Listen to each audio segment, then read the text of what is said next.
ನೇತ್ರಃ ಯಥಾ ಪುರಾ ಸಾಗರಜಾ ಸಮೇತಃ ಸುರಾಸುರಾಣಾಂ ಅಮೃತಾಬ್ಧಿಮಂಥನೆ. ರಾಜೀವ ಸಮಾನ ನೇತ್ರ, ಕಮಲದಂತಹ ಕಣ್ಣುಗಳುಳ್ಳವನಾದ ಪರಮಾತ್ಮ ಶ್ರೀರಾಮ ನೃಪಾತ್ಮಜಾಯ ಜನಕನ ಮಗಳಾದ ಸೀತೆಯ ಪಾಣಿಗ್ರಹಣವನ್ನು ಮಾಡಿ,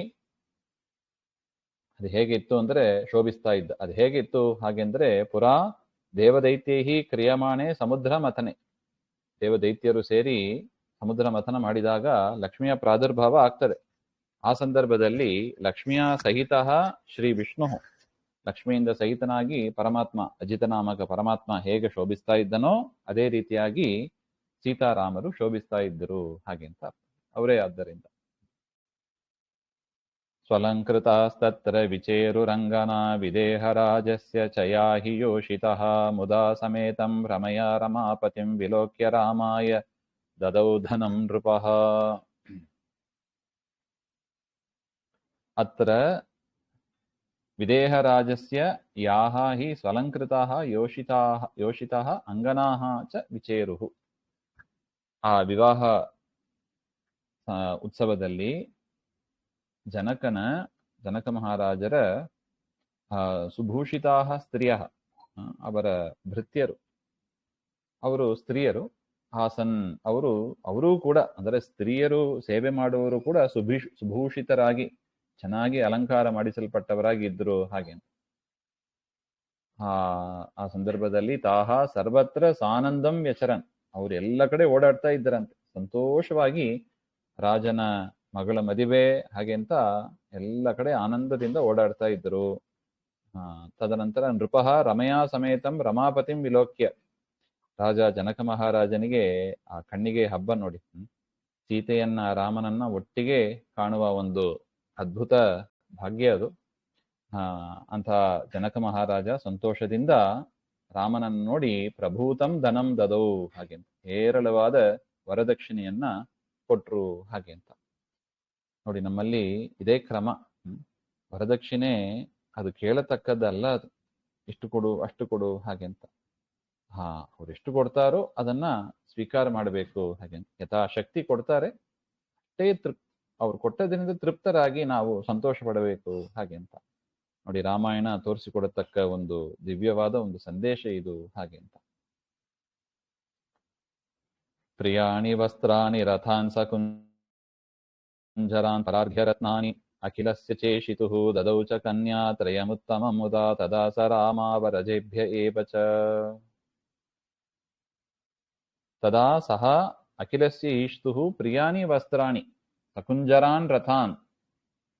ಆ ಸಂದರ್ಭದಲ್ಲಿ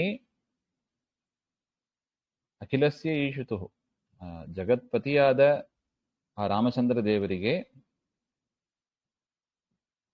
ಪ್ರಿಯಾಣಿ ವಸ್ತ್ರಾಣಿ, ಮನೋಹರವಾದ ವಸ್ತ್ರಗಳು, ಆನೆ ಸಹಿತವಾದ ರಥಗಳು, ಬಹುಮೂಲ್ಯಾನಿ ರತ್ನಾನಿ, ಪರಾರ್ಘ್ಯ ರತ್ನಾನಿ ಅಂತ ಅಪೂರ್ವವಾದ ರತ್ನಗಳು, ಅದೆಲ್ಲವನ್ನು ಕೂಡ ಜನಕ ಮಹಾರಾಜ ಕೊಟ್ಟರು ಹಾಗೆ ಅಂತ. ಇನ್ನು ರಾಮ ಅವರಜೇಭ್ಯ ಏವ ಉತ್ತಮಂ ಕನ್ಯಾತ್ರಯಂ ಚ ದದೌ, ರಾಮನ ಸಹೋದರರು ಲಕ್ಷ್ಮಣ, ಭರತ, ಶತ್ರುಘ್ನ ಹಾಗೆ ಅಂತ ಅವರಿಗೂ ಕೂಡ ಊರ್ಮಿಳಾ ಮಾಂಡವ್ಯ ಶ್ರುತಕೀರ್ತಿ ಹಾಗೆ ಅಂತ ಆ ಸೀತೆಯ ಸಹೋದರಿಯರು, ಅವರನ್ನು ಕೂಡ ಕೊಟ್ರು ಹಾಗೆ ಅಂತ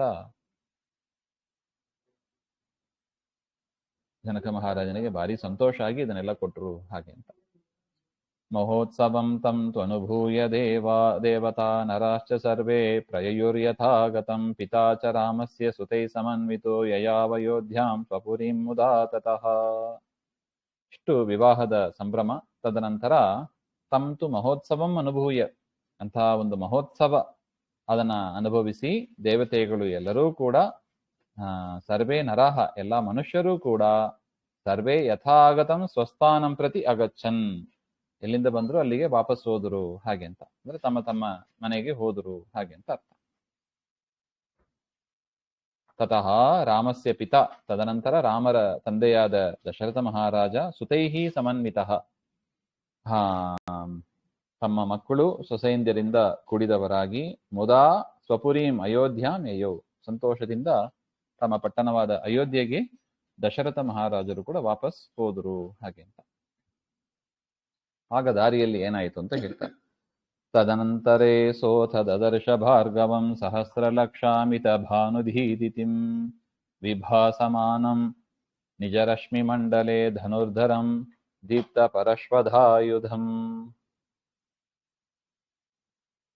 ಅಥ ತದನಂತರೇ ಅಂದ್ರೆ ದಶರಥ ಮಾರ್ಗದಲ್ಲಿ ಹೋಗುವಾಗ, ಅಯೋಧ್ಯ ಪಟ್ಟಣಕ್ಕೆ ಹೋಗುವಾಗ ಮಾರ್ಗದಲ್ಲಿ ನಿಜ ರಶ್ಮಿ ಮಂಡಲೆ ವಿಭಾಸಮಾನಂ, ಸೂರ್ಯಮಂಡಲದಲ್ಲಿ ಅದು ಹೇಗೆ ತೇಜೋಮಯವಾದ ಮಂಡಲ ಅದು, ಅದರಲ್ಲಿ ಶೋಭಿಸ್ತಾ ಇರತಕ್ಕವನಂತೆ ಇರತಕ್ಕ ಸಹಸ್ರ ಲಕ್ಷಾಮಿತ ಭಾನುದೀದಿತಿಂ, ಸಹಸ್ರ ಲಕ್ಷ ಅಮಿತ, ಕೆಲವರಿಗೆ 1000 ಸೂರ್ಯ ಇದ್ದಂಗೆ, ಕೆಲವರಿಗೆ 1,00,000 ಸೂರ್ಯ ಇದ್ದ ಹಾಗೆ, ಕೆಲವರಿಗೆ ಅನಂತ ಸೂರ್ಯನ ಪ್ರಕಾಶ ಇದ್ದ ಹಾಗೆ ಆ ಪರಶುರಾಮ ದೇವರು ಅವರ ದರ್ಶನ ಆಯಿತು ಅಂತ ಹೇಳ್ತಾರೆ.